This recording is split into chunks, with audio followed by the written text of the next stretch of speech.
புயலும் கோபமும் ஒன்று தான். புயல் வீசும்போதும் கோபத்தில் பேசும்போதும் அதனுடைய விளைவுகள் தெரியாது. அது அடங்கிய பிற்பாடு தான் அது என்ன எவ்வளவு பெரிய சேதத்தை ஏற்படுத்தியிருக்கு அப்படிங்கிறத நம்மளால் புரிஞ்சிக்க முடியும். புயல் வீசும்போது எந்த டைரக்ஷனில் வருது, எவ்வளோ ஸ்பீடில் வருது, எதெல்லாம் சேதப்படுத்த போகுதுங்கிறதையும் நம்மளால் கணிக்க முடியாது. அதை போல தான் கோபத்திலையும், அதுவும் அதிகமான கோபத்தில் வார்த்தைகளை விடும்பொழுது அல்லது கோபப்படும் போது கோபத்தின் வெளிப்பாடுகள் செயல்களை செய்யும்போது அதனுடைய விளைவுகள் ரொம்ப அதிகமாக இருக்கும். புயல்னால் ஏற்படக்கூடிய சேதத்தை கூட நம்மளால் சரி செய்து கொள்ளலாம்.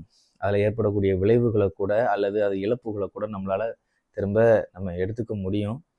ஆனால் கோபத்தினால் ஏற்படக்கூடிய விளைவுகளை நம்மளால் சரி செய்ய முடியாது. அதோடைய விளைவுகள் ரொம்ப மோசமாக இருக்கும். ஏன் அப்படின்னா, கோபத்தில் நம்ம பேசக்கூடிய வார்த்தைகளாக இருக்கட்டும், அல்லது கோபத்தில் நம்ம அடிக்கிறதா இருக்கட்டும், அல்லது செய்யக்கூடிய எந்த ஒரு செயலுமே அது அன்பானவர்களை இழக்கக்கூட நேரிடும்.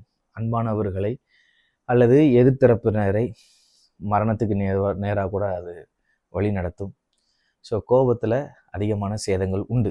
கோபமே படக்கூடாதா அப்படின்னு நீங்கள் நினைக்கலாம். கோபப்படுறது தப்பு கிடையாது. கோபம்ங்கிறது ஒரு இமோஷன். அது எல்லாருக்குமே அது வரணும், இருக்கணும். ஆனால் அது ஒரு சின்ன எக்ஸாம்பிள் மூலம் உங்களுக்கு நான் எக்ஸ்பிளைன் பண்ணுறேன்.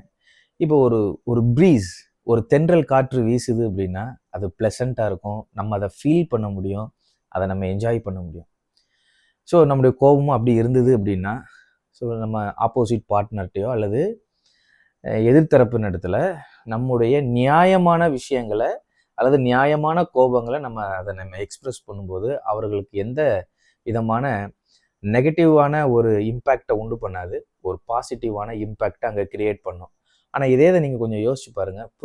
புயல் வீசும்போது அது பயங்கரமான ஸ்பீடாகவும் இருக்கும், அதோட டைரக்ஷன் கண்ணா பின்னான்னு இருக்கும், பல பயங்கரமான சவுண்டாக இருக்கும், பல்வேறு விஷயங்களை புரட்டி தள்ளும். இதை யாருமே நம்ம லைக் பண்ணுறதும் கிடையாது.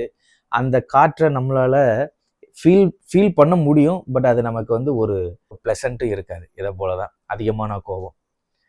அதனால் இந்த ப்ரீஸ் மாதிரி நம்முடைய இமோஷன்ஸை தக்க சமயத்தில் யார் இடத்துல எப்படி அப்படிங்கிறத கண்ட்ரோலாக நீங்கள் எக்ஸ்ப்ரெஸ் பண்ணுங்கள். பெரும் சேதங்களை தவிர்க்கலாம். Have a nice day.